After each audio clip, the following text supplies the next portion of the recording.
Did you get help from India? No. Did you ask for it? No. How's the relationship with India right now? We have a long and complicated history, To say the least. To say the least, with India. Unfortunately, the India today is a changed India.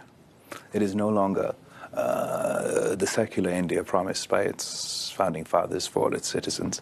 It is increasingly becoming Hinduist supremacist India at the expense of its Christian and Muslim minorities. And that's not only the sort of Muslim minorities within India, but unfortunately in the disputed region of Jammu and Kashmir, the Indian illegally occupied Jammu and Kashmir. We've seen certain steps and actions that have made engagement with India untenable for us, particularly the unilateral illegal actions of August 2019, where India attempts to undermine the resolutions of the United Nations Security Council, change the boundaries of this disputed territory, and going a step further and attempting to change the Muslim majority in Indian-occupied Jammu and Kashmir into a minority in their own land. Is it racist policy? All of this creates very little space for us to engage. It's absolutely a racist policy. It's an fascist, Islamophobic policy. And it requires, I think, it has caused a reaction, not only within Kashmir, but all across India, where the Muslim minority, and I say minority, but it's the largest minority on the planet of Muslims in India, and they're feeling persecuted, they're feeling insecure, and this is an active policy of state. And if this is how the government of India are treating their own Muslim citizens, you can only imagine the way they are treating the Muslims of Pakistan and Kashmir. So no engagement at all right now? No contact, nothing? At the moment, we don't have engagement. I do believe that the younger generation of both our countries wants to see two neighbors living in peace side by side. But I just explained all the reasons why matters have been complicated recently. I want to return to Afghanistan. There's still no recognition of the Taliban, and Afghan girls, despite promises by the Taliban, it's been 1 year now, they haven't been able to return to school. What does it tell you about the Taliban? So, along with the rest of the international community, it is true Pakistan has not recognized the government, or officially recognized the government in Afghanistan. There are promises that have been made by the current regime, by the interim government, to the international community and to their own people. And I think it would help. It would help the government of Afghanistan gain legitimacy and perhaps a path to recognition if they were to live up to those expectations, one of which is female education. Now, our Afghan neighbors do say that as far as primary education is concerned, they allow girls to go to primary school.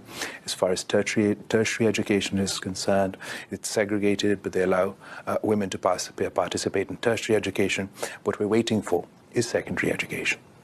But it's so you believe that recognition by the international community of the Taliban is far off, despite we've seen some kind of agreements on financial issues with the U.S.?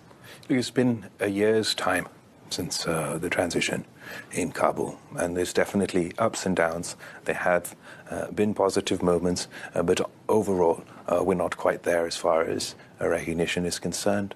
The international community would like to see the government of Afghanistan functioning as a modern state in order to, I think, reach that conclusion, and that would perhaps require them to live up to those obligations or those promises that they themselves have made, be it to ensure that their soil is not used for terrorism, to ensure that girls, women have access to education and other rights, and I think everybody also wants to see some sort of inclusive representative government. Right. I want to turn quickly to a report that came out by the UN Human Rights Secretariat about the situation in Xinjiang. They've said that China possibly committed crimes against humanity. What do you make of this report and the situation of the Uyghur minority? Look, I think we have to be fair and unbiased in our approach. And we can't pick and choose in such situations. This particular report, the Ministry of Foreign Affairs of Pakistan has made our position clear. We've released our statement. We welcome the Chinese desire to engage not only with the United Nations but with the world community on this issue. But we had called first for the report not to be published, and once the report was published, our expectation was a more impartial approach rather than the pick and choose nature of this incident. Just a very last issue. You've probably seen in recent days in Iran, we've seen protests after a young woman, Mahsa Amini, died at the hands of the morality police. We talked about women's rights. What do you make of those protests? I saw the foreign minister of Iran's statements where they are going to have an inquiry into this unfortunate incident. Do you trust it? And I hope that, of course I trust. Mm-hmm. I trust the government of Iran. I trust the representatives of Iran to keep to their word. And despite living in extremely difficult circumstances, and they have sort of managed to take care of their people in their own way.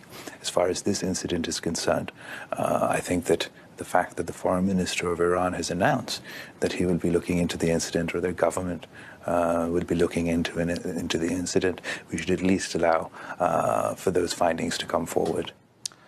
Bilawal Bhutto, I want to thank you very much for appearing here on the France 24 interview from the United Nations in New York. Thank you very much for watching it.